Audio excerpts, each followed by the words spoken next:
This is the Art of Darkness podcast with Kevin Kautzman and Brad Kelly. We're a couple of very online writers interested in the dark side of what drives creative people to create against all odds. This show is about art and the people who make it, what it costs them, and what it takes to bring something unique and impactful into the world. Each episode, we excavate the life and work of an artist you might think you know.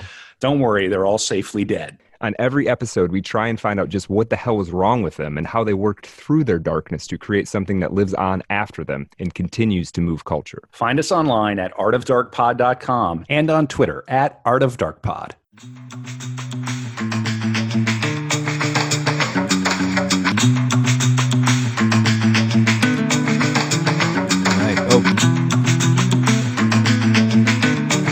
And welcome back to Our Darkness, podcast about the dark side of creativity and really all sides of creativity, I want to say. Kevin, how are you doing? Never better. Slow news week. Slow news week. Nothing happened. Nothing at all. happened, bros. Nothing ever happens. Vindicated. You know what did happen? We dropped part 1 of our new radio play, our new very online, very paranoid AI horror thriller radio play, Basilisk. Part 1 is out. Part 2 is in the can. Part 2 is going to come, I think, within a month or so. Oh, excellent. Go and listen to it. Go to artofdarkpod.com. The link is there. Listen to it. Share it with people on Twitter. Everybody talks about wanting new art, new dramatic art, new writing that isn't corporate, that isn't regime stamped. This is that. All right. So put your money where your mouth is. Go and listen to it at artofdarkpod.com. I think you're going to like it. Brad, you listened to it, right? Yes, I did. And I want to say, Kevin and I, we're Art of Darkness, but I didn't have anything to do with Basilisk. I listened to it. I dug it. I've shared it with friends. Definitely check it out. Really well produced. I'm really liking the whole. There's other instances of this out there, but the Dark Pony Radio guys did a bang up job. Just the overall production. It sounds cool. It feels like we're in some kind of golden era possibly of radio drama, and why not? Everybody's listening to podcasts, everybody's listening to stuff all the time. Why not put in a creepy, smart, timely, well-produced radio drama in your ears? Why not? Give me one reason why not. You've got an hour. I promise you have an hour. Okay. Yes. Give it a shot. And then again, and part 2 is going to come. And then when it's all said and done, I'm really curious what you make of the whole thing, Brad. But anyway, enough about me. We have a guest here. That's right. And I know we're talking about David Foster Wallace. I wish we had DFW around for a week like this. Yeah. To help us process the new timeline that we've jumped into here. I'm going to call it bullet time. We're in bullet time now. Okay. Interesting. And this is not a political podcast, but you'd be insane not to mention it. It's a heavy moment. Yeah. And of course, we are talking about the RNC and JD fans. We're talking about what happened.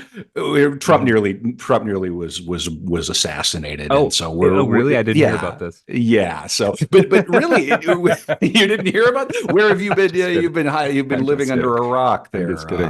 Brad. But anyway, it does. And I know we're going to get into the DFW, and DFW is one of the more popular episodes we've done. Yeah. And he would have had a lot to say, but Brad, take it away here. Yeah. So for people who are listening to this the first time, this is a dark room. This is one of the 2 major formats of our show, and what we generally do is we've got these episodes, which I'll describe in a second, and we've got core episodes. And what a core episode is we've done a in-depth, multiple hour profile on a great artist. In this case, we'd be talking about David Foster Wallace. And then in the dark room, we bring in somebody else who's got some particular insights, perspective on that figure to help us further develop our ideas. And in this case, we've got the great Jody J. Sperling with us. Jody is the host of the TRBM podcast, which I want to ask about. And he's most recently he is an author, but he's most recently the author of The 9 Lives of Marva DeLonghi. Am I saying that right, Jody? How do you say that? Yeah, it's so DeLonghi, but I mean the coffee brand that I didn't know existed when I wrote the book, they pronounce it DeLonghi. So yeah, that's the more common pronunciation. Oh, okay. We'll go with DeLonghi. It's funny. I'm one of these people who I read more than I listen, and I constantly Yeah. mispronounce stuff. This is like one of Mhm. the jokes of the podcast is I'll just like whip out a word and totally butcher it. Anyway, It was the first thing you did on the pod was I did. I butcher mispronounced our something. Yeah. William Burroughs' middle name, but we Yeah, yeah, corrected yeah. that. Yeah, We we did. corrected that. Yeah. Now Yes. this Mr. Sperling's also the author of a number of other books, including Mr. Sticky Fingers, Buckshot Blast, and the Goldfish Getaway, a bunch of others. We might talk about some of these as they come up. First, I guess just right off the top, Jody, first of all, thanks for coming on. We appreciate you and we appreciate your time. Tell us a little bit about the Nine Lives of Marva DeLonghi. Yeah, so it is a detective novel a la The Big Sleep meets Groundhog Day. The main character is Luke. She's a badass private eye. Hopefully, I can say that word. You're good. With You're good. okay, good. With a drinking problem, and her partner Lyle's got a little bit of an eating problem. People say he's got like a magic refrigerator hidden somewhere that's not by accident. Um, they're poor, so when Marva walks into their office offering a bunch of cash if they can find someone who's trying to kill her, they take the case, but don't ask any questions, and that ends up being their biggest problem because they walk into a trap and die. Instead of that being the end of the novel, it serves as the setup because they go back to the moment where they met Marva, and until they can solve her mystery, they keep dying over and over again. Whoa, okay. So, I like yeah, it. That sounds yeah, great. Yeah, that sounds yeah. great. How long has it been out?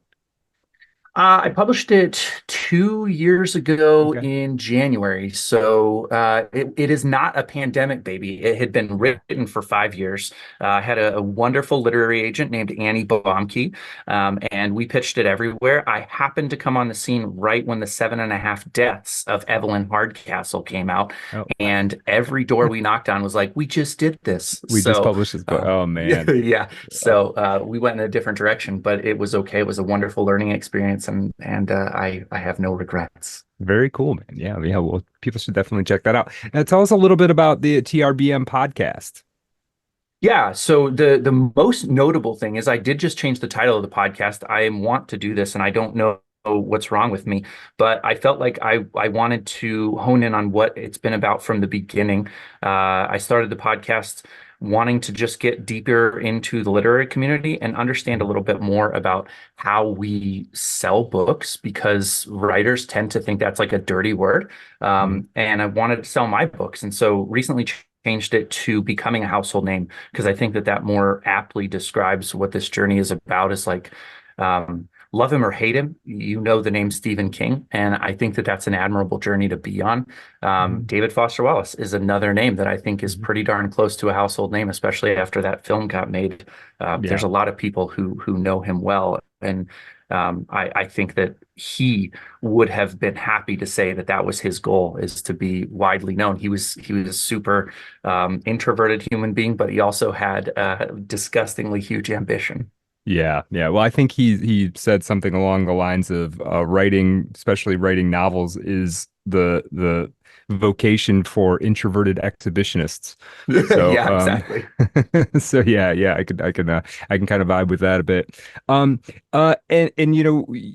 we were kind of talking back channel, and David Foster Wallace is his writing is one of the main reasons that you write. Is that correct in saying that? Yeah. Yeah, Yes, a major absolutely. inspiration. Yeah, and so you one text that you had kind of pointed out was the and I'm sure a lot of our audience has read this Ticket to the Fair. And this Yeah. is back in David Foster Wallace's period. There was a while there where he had and this isn't the only piece that he did like this, but it's one of the more standout instances, I think, where he sort of just went and did stuff, and then he wrote about it almost Gonzo style, I want to say, though not Yeah. quite as heavy on the, sex, drugs, and rock and roll aspect like Hunter S. Thompson, Yeah. but certainly not quite journalism in the way that we think of it, of like, oh, just getting the facts and presenting Right. them to people. It was sort of impressions of, I guess, Americana. I don't think he ever traveled overseas to ever do to do them. Um, No, he traveled the seas, but not that's overseas. right. The famous cruise ship piece, Yeah. supposedly fun thing Yeah. I'll never do again, which to me totally encapsulates. I've never been on a cruise ship, but totally encapsulates what I assume they're like. They're probably even more like that Yeah. now, I would think.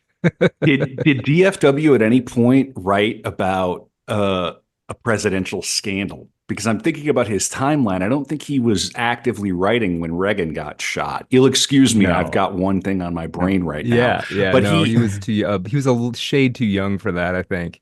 mm, Mhm. Well, maybe not but quite. but Clinton, right? I mean, and then of course, very famously, was he a McCain supporter? He followed McCain on the He trail. followed McCain on the campaign trail, and he Mm, was a sort of a reluctant. He wasn't like a rah-rah McCain supporter, but a sort of a. I think McCain might be. He kind of thought McCain had integrity, I think, is ultimately Yeah, the takeaway. sympathetic ear for sure. Yeah, right. And so, right. So, yeah, it would be interesting to see how he's handling things now, and the various ironies and sort of artificialities of campaigning at that time. I can't imagine. Again, I think a lot of the stuff that DFW kind of pointed out in these, not only these nonfiction pieces, but the fiction pieces as well, they've sort of happened. They're still kind of happening, but a lot of them have sort of accelerated and become the same thing, but more so. I think. Um, what? So tell us about a ticket to the fair. What about that was inspiring for you as a writer? Yeah. So first, in context, I mean, I'd been writing for a while at that point, but I never thought of it as like a viable thing that a human could do. I don't know why. I mean, obviously there's books out there and people are doing it, but it was like there's books and there's people who write them, and there was no connection that I could be a person who wrote them. And so I was in a Mhm. class with a poetry professor named Miles Wagner at the University of Nebraska, Omaha. And he was teaching a nonfiction class, so it was outside of his like wheelhouse. But he assigned for us ticket to the fair, and we got it on normal 8.5 by 11 sheets of paper, just Mhm. photocopied. And it's like almost 15 years ago now. And so I remember getting the packet and thinking, well, this is pretty hefty for an essay, and so I open it up and I start reading. And like you said, there's something gonzo in it, especially in the fact that he is so deeply the subject of the Mhm. essay at the same time he's exploring something else. Mhm. And I was like, I don't think you can do this. And so my mind's Right. like doubly blown. You're not allowed to do this. Mhm. I mentioned to you before we started recording the moment. I remember it well because of how tectonic it was.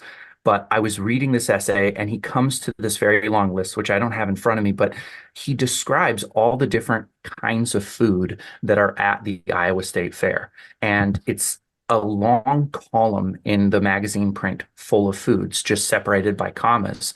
It was the most compelling thing that I had read. I was like, how in the world did he just make a comma separated list of foods so compelling that I have to Mhm. do this? I have to do this to somebody else someday, Mhm. because it so fully took me over and showed me like you can put somebody in a place fully by giving them this kind of rich detail.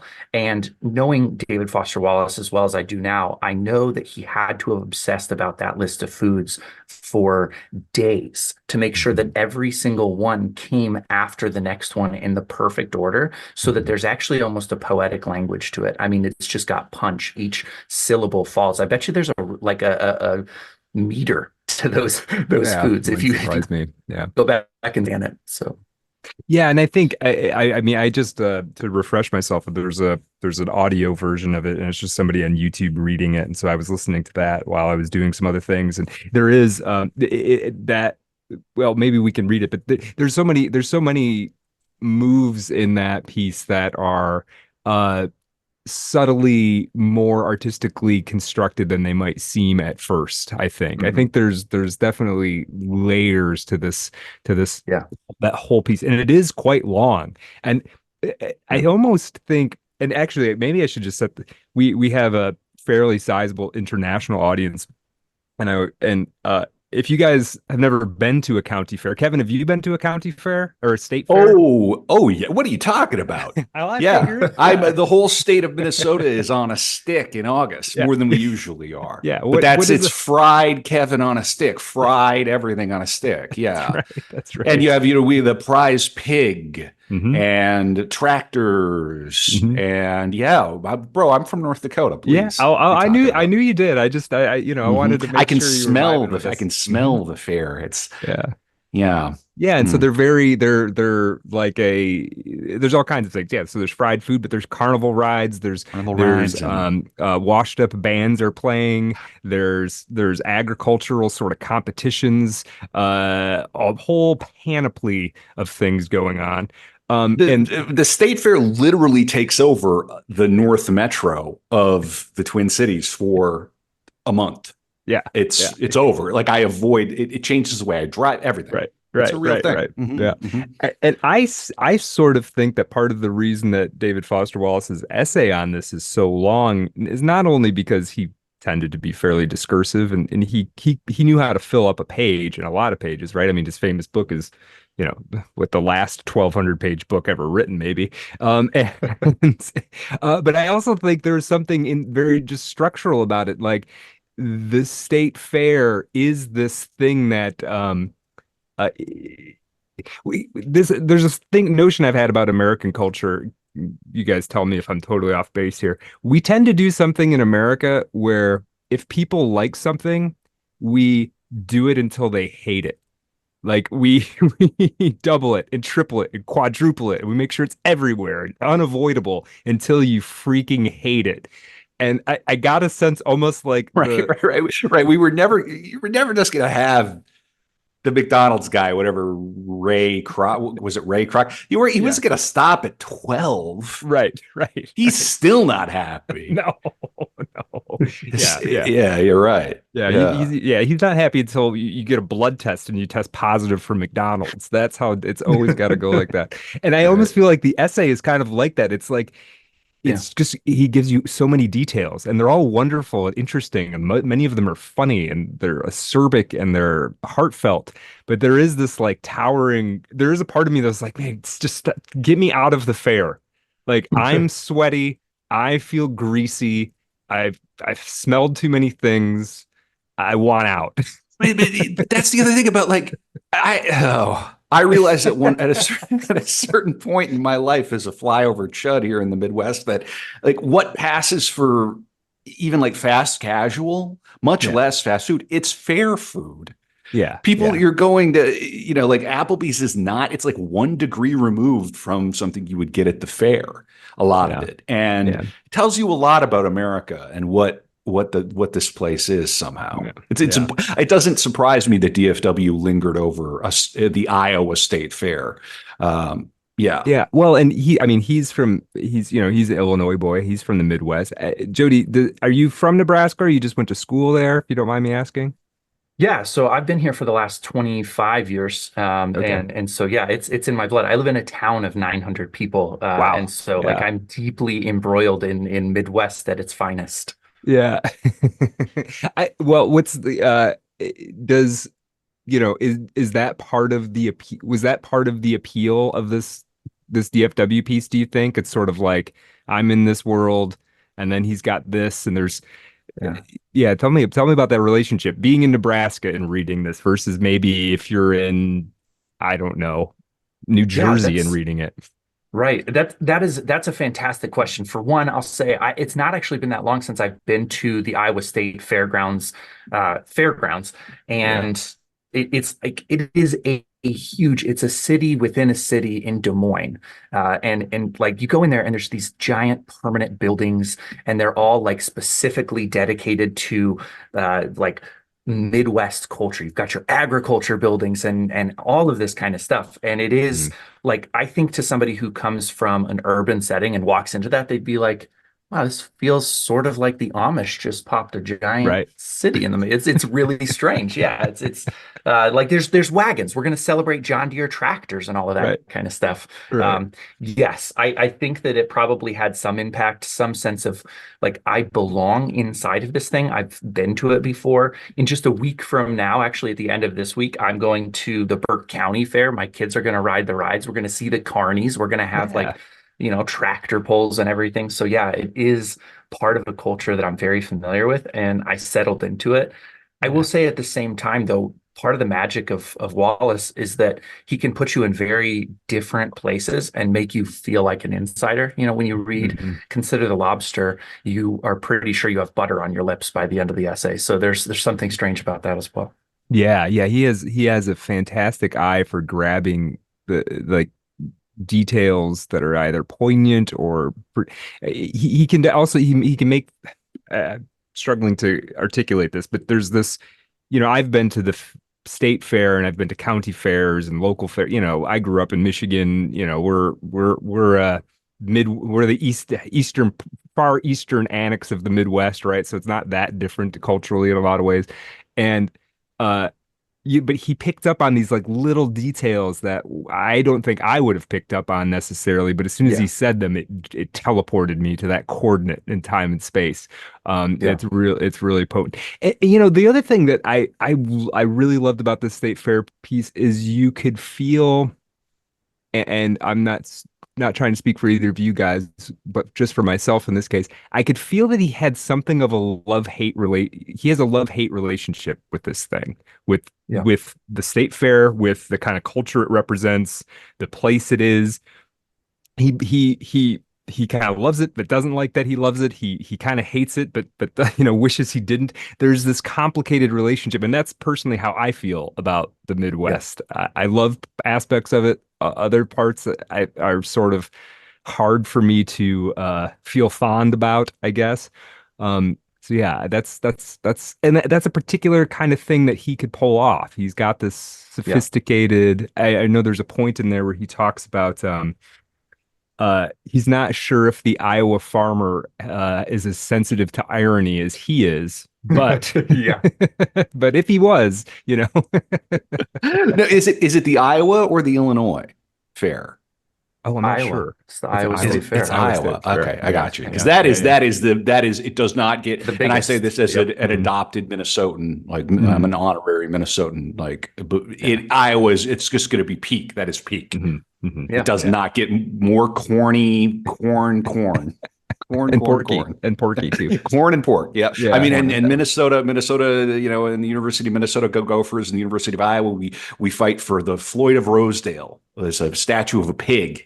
It's the greatest prize in college football is Floyd of Rosedale. It's a big deal. Yeah. Excellent. Yes. Yes. Yeah. Mhm. Yeah. Good stuff. And kitsch, it's definitely kitsch, Mhm. right? That's, Yeah.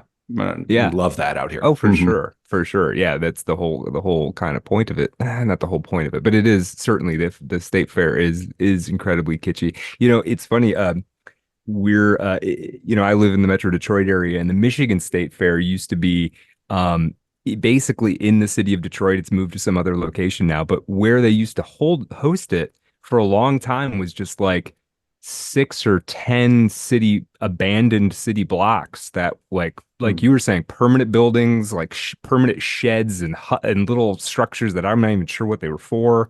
Yeah. And through my day job, I spent a lot of time in this abandoned facility taking measurements of various things. And it's kind of spooky because you're kind of walking around and you can sort of feel, this used to be where the hogs were, and now it's covered in graffiti. It felt like there should be a David Foster Wallace should come back to life and go there and write another follow-up Yeah. essay. Yeah. Let me play a Detroit in little- itself. Yeah, Oh, yeah, for for real. sure. Yeah. Yeah. Live show, The Death of Harry Houdini, That's right. October 26th. That's right. Art of Darkness Live, Detroit, Michigan. Let's play a game. How many acres do you think the Minnesota State Fair covers? I'm gonna say 120.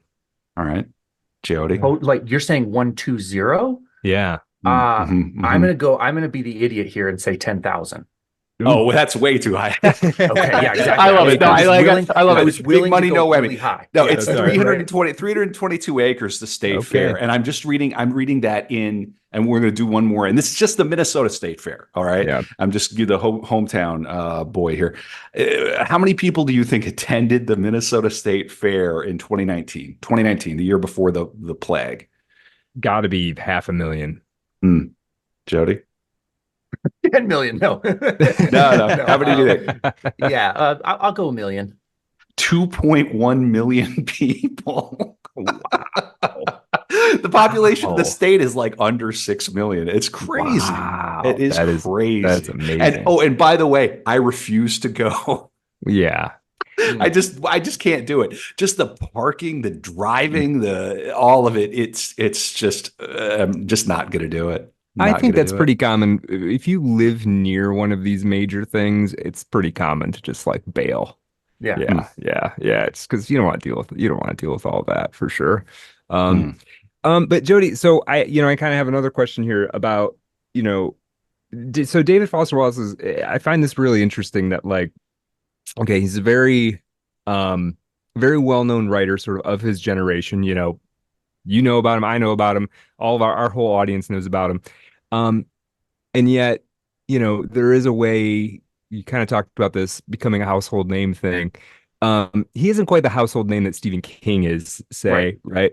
But I can't help but feel that his influence on letters and books is as substantial or perhaps more so when you think of all of the people like yourself who read David Foster Wallace and that sort of got them into the game.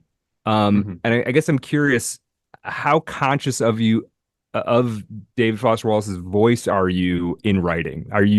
Is this a conscious influence? Is it an influence you try to get away from? Uh, Tell me how like it affects Yeah. your work and your process. So that's a evolving question for me. Mhm. When I first really seriously started to write, I used footnotes, and that probably should tell you Yeah. everything you need to know. Yeah. Um, at this point, I mean, I footnote essays, but more rhetorically, less stylistically, and the one area, and it's no longer conscious, it's completely happening on my unconscious level, is that my sentences get long and Hmm. complex. I learned how to diagram sentences because of him. Hmm. And so I spent a lot of time. There's a fantastic writer. He's unfortunately only published one book of fiction so far, short stories to assume a pleasing shape. His name is Joseph Salvatore. Hmm. He's out of the new school, really great guy. And he wrote an essay called Breasts that could have been a David Foster Wallace essay. It's really good, highly influenced. He leaned into it pretty heavily and did it well, but he's a grammarian at the highest level. And Hmm. I was fortunate enough to get to work with him a little bit and just learn how to diagram sentences and not be scared of it. But I never would have dove into that without Wallace. I wanted to know that if I'm going to use any particular rhetorical device inside of a sentence, exactly how it's operating. That Hmm. matters deeply to me and continues to matter to me, and sometimes to my detriment. I mean, there are a large number of people who read fiction who don't want the two-page sentence, and it's so fun that I indulge and get a little self-indulgent. He's hugely influential in that way. I have moved away from using dialect in my dialogue, which was something that I tried to experiment with for a long time. And something that a casual reader might not pick up on is how hard it is to do that. When it's done well, as Wallace does in his fiction, feels authentic, it Hmm. feels intentional, but like it works. And if you are not good at it, when you use a dialect, you look like a moron, justly so. So I Hmm. just kind of abandoned it because I don't feel like I could ever reach that level. But yeah, it's Oh always in my yeah. brain. Yeah. No, I know exactly what you mean about the dialect thing. It's really easy for it to well, first of all, just not come off sort of correctly, but it's Yep. also it can sound like you're parodying it or making Yeah. fun of it very easily. Like Yep. you do one too many apostrophes or something in there, and Right. suddenly you're making fun of this person, whereas Yep. you're really trying to just represent them. And yeah, Yeah. it's difficult terrain for sure. Yeah. Yeah, that's so interesting about that. I do think that David Foster Wallace did sort of, I know one thing I learned from him, or I don't know if it's even learned from him, decided to look more deeply at sort of like the diagramming sentences thing you're talking about, is just the sort of just the level of technical detail, just Yeah. the not only just grammar and syntax, but just getting you into this like Hmm.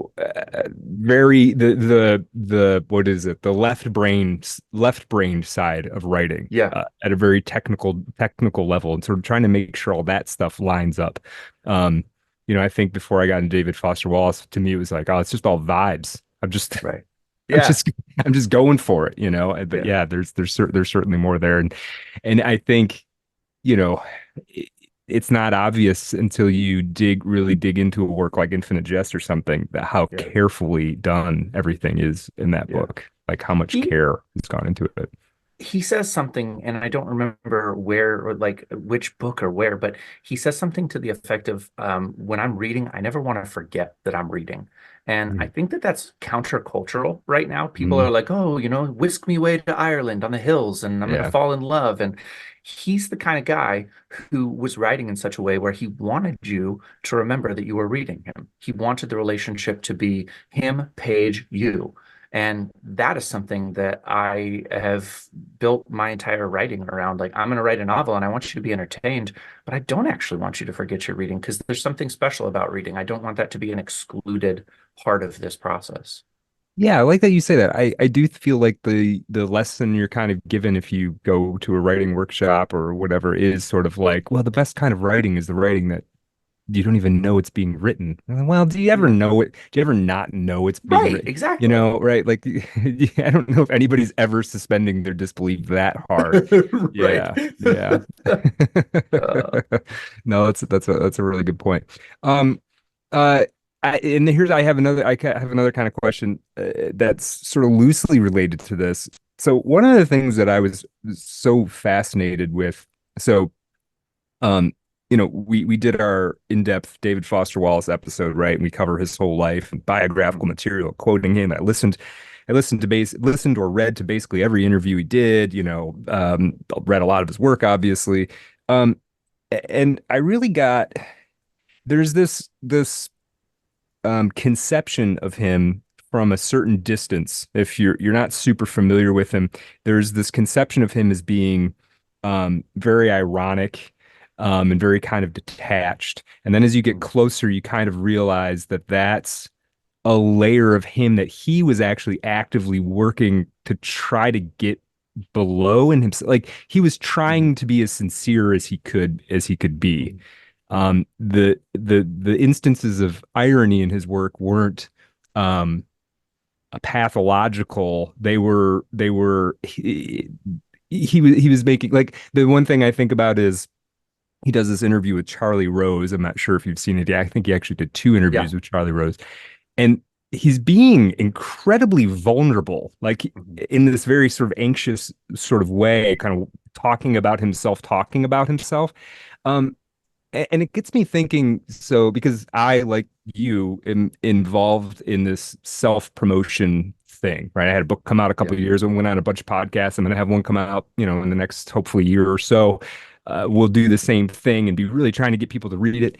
Um, and I kind of wonder, and it feels like, and maybe some other people have had different experiences. It feels like as writers, we have to do this now. There's Mhm. either nobody reads anything you've ever done, Right. or you promo the hell out of it, right?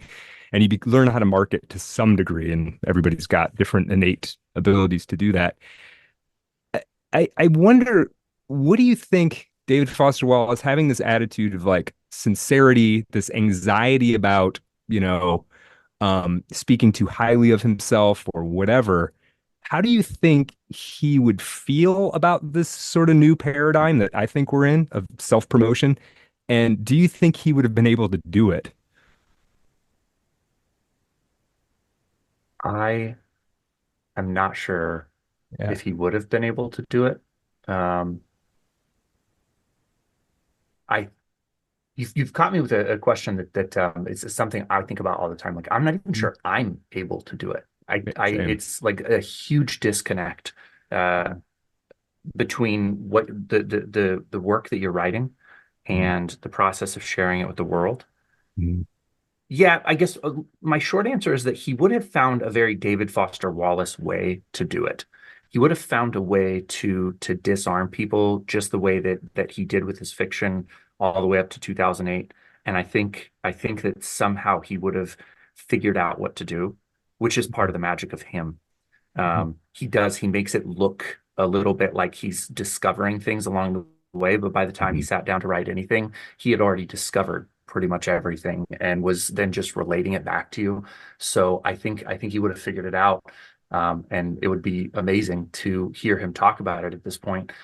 Because there are a lot of, especially literary writers out there right now, who are afraid to admit that they want to have their book in a million readers' hands. And Mhm. so you get these kind of pithy quips like, if I reach one reader and change their lives, I've done my, life's work. And you're Right. like, yeah, but I Yeah. mean, and I think Yeah. that yeah, the desire to be well known is something he couldn't have escaped, I don't imagine. Yeah, I think he certainly had that in him, even if he was a little anxious about the feeling of Yeah, wanting it, right? yeah, I think that was part of what the whole, I think that was there's this term around his work and people who followed in his footsteps of like the new sincerity. Well, the new sincerity isn't about pretending to be humble, right? right. It's about having some degree of honesty about what you're doing without necessarily being, because and as we're talking about this, I think about this all the time. I mean, I wanted to be perfectly honest with you, I wanted the Cormac McCarthy career where I just dropped the book every few years, people Yeah, loved it, and nobody even knew where the hell I was. Like that's the yeah, career I wanted to have. That is basically impossible. So so you got to go another route. But I think about this stuff too. It's like, I'm going to talk about my book. Should I say it's the best? Like, should I use super, or should I like yeah, pretend it's something else? Well, you got to believe you kind of have to believe in what you're doing, or why would you be doing it, right?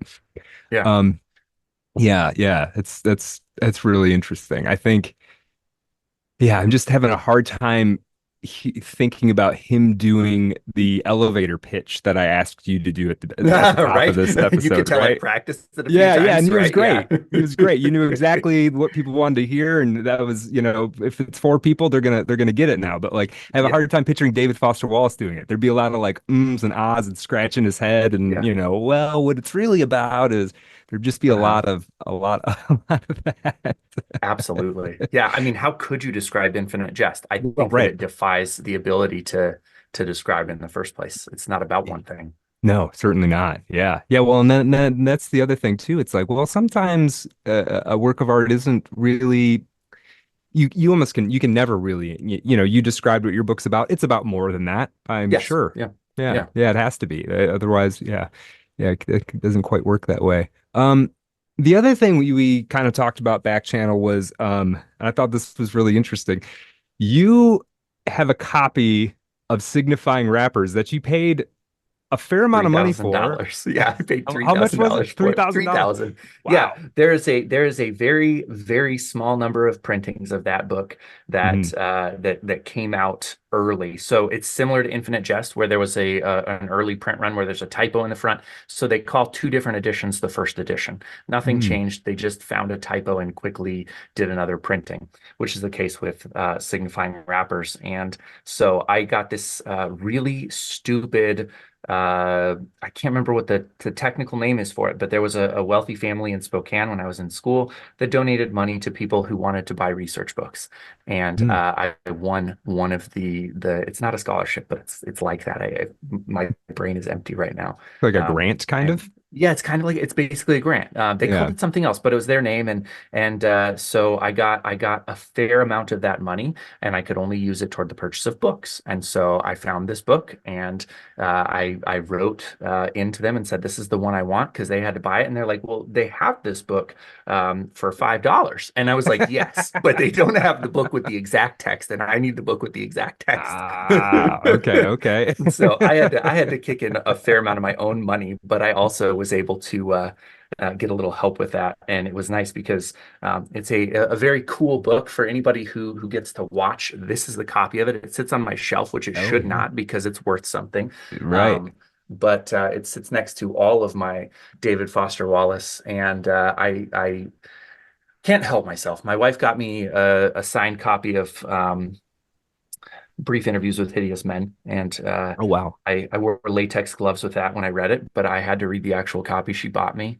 Oh cool. And yeah, very, very cool. I love the guy, and his books have meant so much to me. It didn't feel stupid to spend that money, but I'm sure everybody listening thinks it was No, I don't pretty stupid. necessarily, I mean, I don't think so. I think I don't have any.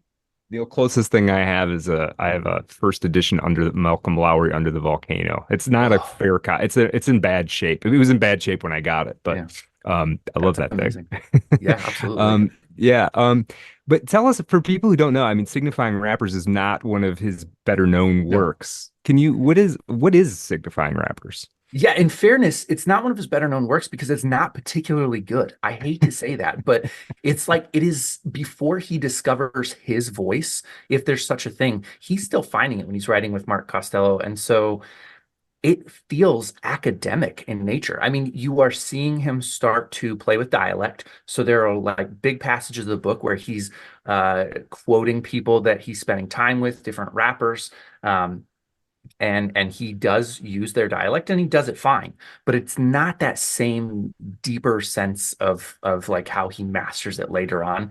And he really talks about the rhetoric of rap as an elevated art form. So he's coming at it from fiction, poetry, all of those things, thinking about them in a literary context and saying rap is using dialectic techniques to be subversive, to be ironic, to be humorous, to be sexual, and all of those things. And he takes time to pick apart each one of those concepts and show kind of that experience. And he comes at it very much from the outsider perspective. Like when the book starts, he doesn't know anything about rap, and by the end, you'd think that he's like wearing bling and cutting his own grooves. It's written in 1989 too. Is that Yeah, is that right? Because I think it's yeah, written right before he goes to Harvard for his attempt to get a doctorate, is my yeah, understanding. yeah, Yeah. So 1989, rap music is pretty young still. yeah. It's before almost any rapper that people who listen to rap music now actually listen to. I think Right. the little bit I was reading is it's like I think Tone Loc was like the most Yep. popular rapper in the country when this was written. Our audience probably doesn't even know who that is. Funky Cold Medina. Uh, Yeah. Yeah. he had a Exactly. sort of second career as an animated gecko, I believe. Huh? So, so, Yeah. so it's pretty early. And there, one thing I came across was apparently, um, he wanted to write this. Uh, David Foster Wallace did in response to he was on some panel in Manhattan about Mhm. literature, and some New York writer was basically just uh making, I don't know if they were making fun of or just denigrating rap music Mhm. entirely.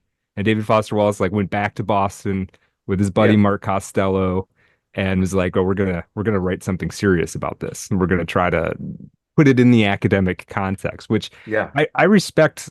I respect the hell out of that as a gesture of like, no, Yeah. you can't just make like you can't just kick this stuff out without taking a careful look at it, no matter how Right. you feel about a genre or a medium or whatever. Yeah. Yeah, it's interesting. He And stood in this place as an academic where he didn't trust or like the academic system that he was so deeply embroiled in. He didn't like the idea of being exclusive. He taught romance novels in his courses to his students because he wanted them to understand that literature wasn't something that the universities got to control. right, right. Yeah, and I think at the time he was another thing he was working on is as the same time he was working on Signifying Rappers was I think he was taking his first stab at writing a major piece on pornography as well. Yes. Yep. Yeah. He And talks about pornography a fair amount in Signifying Rappers too. Yeah. okay, so it was definitely on his mind. Well, and again, this is we were talked about early on, like American culture. David Foster Wallace. We live in David Foster Wallace squared. That's the world that we live in now. It's all the same stuff. It's just more of it, right? Yeah. Like at his time, pornography was like you probably had to go to like a seedy store on the wrong side of the tracks and like go through a beaded curtain and buy it. Now it's Right. like being just beamed almost directly into your brain. Um, so Yeah, nature jacks in the woods because your older cousin left a bunch of magazines under a stump. right, Yeah. right. It's a little different. It's a little Yeah. different than Wow. what's going on now. Uh, Analog. yeah. Let me just read. I've got a little bit of Signifying Rappers. Let's just read it. This is early. This is like would be early David Foster Wallace voice, as you said, sort of before he got the voice that we know of him. But I think this is interesting, and it plays on something else I wanted to talk about from State Fair, or ask you guys about. So this is from Signifying Rappers. Quote. Um, The small W, we here, are two white Boston males. That's him and Mark Costello. One native, one oft transplanted, both residing in Summerbridge, a dim ethnic Portuguese neighborhood whose gentrification we abet. Of comfortably nervous two-income parents, products of the sorts of schools Barron sells books trying to get you into. Mark is an attorney with a taste for jazz, blues, funk. David is a grad student and would-be drifter who watches TV instead of sleeping, is coming more and more to prefer the commercials to the shows, and listens with half a faithful ear to pretty much whatever cheese product the Boston station he's too lazy to change is processing this hour. Our cultural tastes and interests are day and night. They converged only lately when David's stereo arrived UPS and we discovered we shared an uncomfortable, somewhat furtive, and distinctively white enthusiasm for a certain music called hip hop or rap. You can feel, I think you can sort of feel David Foster Wallace in there, but you're right, it isn't quite as refined and crystallized as it would eventually become. There's something I noticed in the State Fair piece, and I kind of feel it here too. So in the State Fair piece, the first day he's at the State Fair, he's basically gone with an old girlfriend who he refers to as native companion. And it's sort of like a play on this anthropological thing where, like, if you were going to, Burkina Faso for National Geographic, you would want a local to kind of come with you. But his local is somebody he grew up with, basically. And she rides on the zipper, and the carney, like, plays with for people who don't know, the zipper is it's like a sort of like a Ferris wheel, but everybody's in cages, and the cages will spin and invert independently. And the carnies have some control over how much these cages spin. And David Foster Wallace, he's on the ground. His friend, this girl who I think he went to prom with, which is a very Midwestern thing too, like prom, and you're still friends with her, and she's still kind of part of your social circle. And you've gone back home, so he's probably trying to sleep with her too, would be my guess, though he never says that. They're going on the zipper.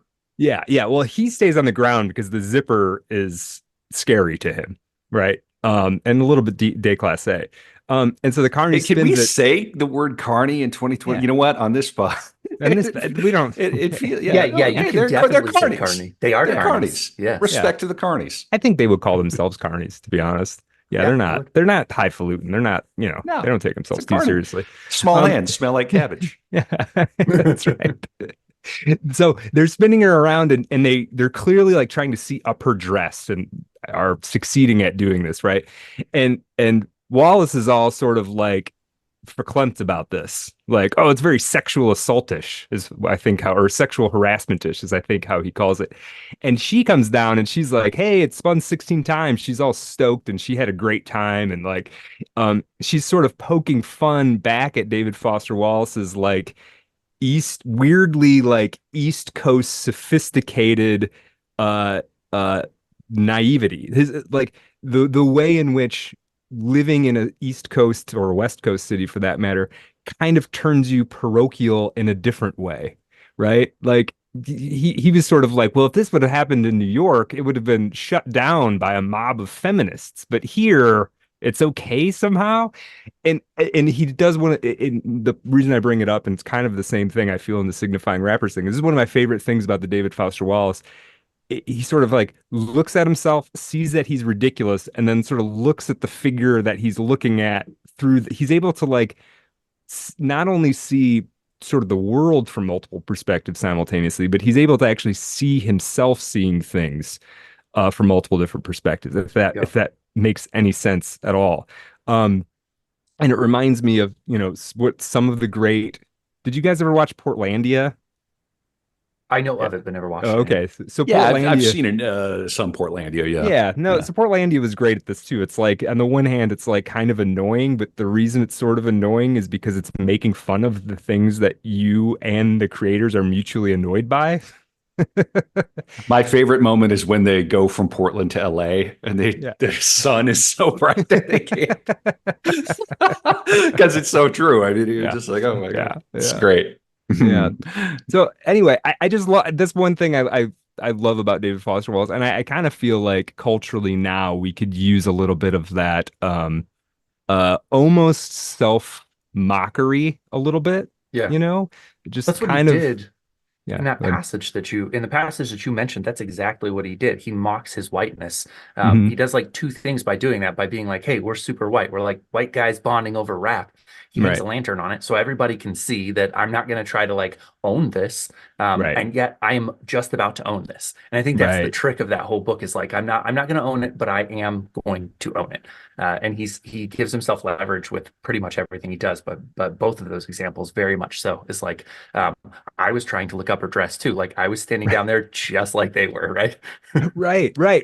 And well, that's what's one of the kind of the great things is he's not trying to get away with anything, right? It's Yeah. never like he can at one point sort of in the state fair piece, one of the reasons I think it's so great is like on the one hand, he's clearly I mean, he's clearly more quote unquote sophisticated and educated and depending on how you define these things, intelligent than the average state fair denizen. And he Yeah. kind of knows that, but he also is very cognizant that he's not actually better than any of these people. He's just different than them. Um, and that's one of the things I so much loved about this. It's like Yeah. he's interposing himself as sort of like above it, but also like um incapable of understanding it at the same time. So like he Yeah. says things that he doesn't know about pigs. He's like, oh, I didn't know, some basic fact about pigs, Yeah. which clearly indicates, how educated are you? In one perspective, And yeah, go he's ahead. in contrast to someone like Werner Herzog, who would come in and Mhm. go, "Oh yes, back I know how to milk a cow, and I can Right. do."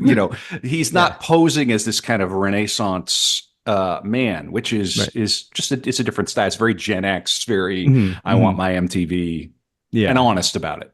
Well, that's the thing is it's honest. I mean, he's not pretending to be, that's is what he is. He's kind of a, sort of overeducated, arguably, Gen X guy who, didn't have to, I think he's technically a boomer, but we'll put him in Gen X.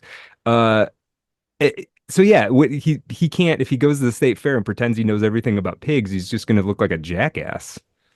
Yeah. Yeah, it's interesting. It makes you kind of think about what perspective to try and write from, I suppose. It's like, yeah, there's I'm, sort of I'm layers of authenticity. just Sorry, I'm forming this talking a thought. lot. No, you're great. I'm just forming this thought while you're talking. I spent a good period of my time just like moving around the country, doing whatever my spirit wanted to do. Hmm. And so part of that, I ended up working in the oil fields in Vernal, Utah, and like Dinosaur, Colorado area. Wow. Um, yeah, and I come from an educated background. I've always been a reader, and like I love education. Probably, I could very happily just teach at a university and kind of do that for my life. Or obviously, I write books, but one of the things that was so much fun is that you have this ability to be different people. And so you Hmm. can work in the oil fields and you can sit next to your driver, Chris, while you're going up there and he's smoking 2 packs of cigarettes. And like you're trying to keep up with him just so you don't have to smell cigarette smoke. And you're talking about girls and suspensions and like putting meat hooks through your shoulders so you can hang from a tree. And you're like getting covered in mud and all kinds of ridiculous stuff. And then you end your shift and you go to a bar and you get a pitcher of Coors and you open up like Infinite Jest and you start Hmm. reading. And those two things can exist together. And it feels like the world wants us not to be that person. The world wants us to be a specific kind of person. And Hmm. I like that everything I read of Wallace invites you to be if he's a Renaissance man, Kevin, he's a Renaissance man and the ability to do whatever the hell he wants on his terms and still be fully him. He Hmm. could talk about anything he wants in his own language, and I think that that's something not to overlook. Yeah, no, that's beautifully put. Yeah, because I think the fact that he even goes to the state fair, right, Right. is a certain sort of um opening up to things, right? The fact that like maybe there is actually something interesting about, frankly, when David Foster Wallace was young, when he was 14 or 15, he probably completely mocked the state fair, right? He was 15 years old, becoming somewhat sophisticated. If someone asked me if we wanted to go to the state fair, he'd be like, "Oh, come on, I'm not going to that nonsense with a bunch of idiots," right? So that general sort of openness is, I think, that's probably the right spirit to have. That's certainly Yeah. beneficial as a writer, I think. Yeah.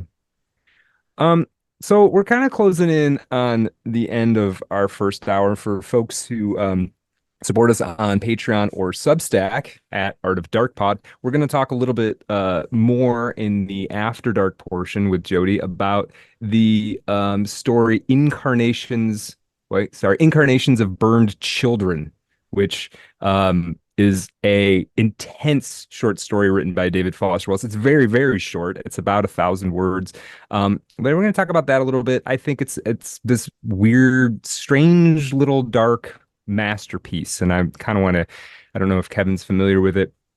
No, but I'm okay, very all like right. the audience. I am excited to learn. Okay, I'm cool. getting all this DFW lore just by being a participant in this podcast that we do, Yeah. Brad. Yeah, I never yeah. had a DFW phase. I mean, Yeah. I skimmed it. You know, I maybe had a copy of Infinite Jest in my hands at one point, like so many people. I tried. Tried to read it for a while, realized that Yeah. didn't make chicks interested. Yeah. So Well, yeah. I'm a theater guy, dude. Right. Yeah. I played a little tennis. I played a little tennis in my day. Hey. Yeah. You understand This David is Foster really Wallace fun. at a level I And don't, though. Jody, you're very active on the Bird website. You're very active on Twitter. Do you want to tell people where they can find you, where they can find your books and what you got going on, and this podcast you have as well? Tell folks where they can find you. Yeah, absolutely. I try to make it as easy as I can. So I'm at Jody J. Sperling everywhere you can find me on social media, including X or Twitter, whatever we wish to call it. Mhm. And I have a website, www.jodyjsperling.com. That should get you to my podcast and everything else. Again, the podcast is becoming a household name. And it's me trying to get rid of the artifice of talking like I know what I'm actually doing and just sharing the dumb crap that I attempt in order to meet more future readers, I guess. I think it's audacious and optimistic of you, Jody, to think that where we're going, there are going to be households. Right, yes. Yeah, right. Or names. Yeah, be a pothold name. Yeah. Names in this economy. All right, we'll be back on the After Dark.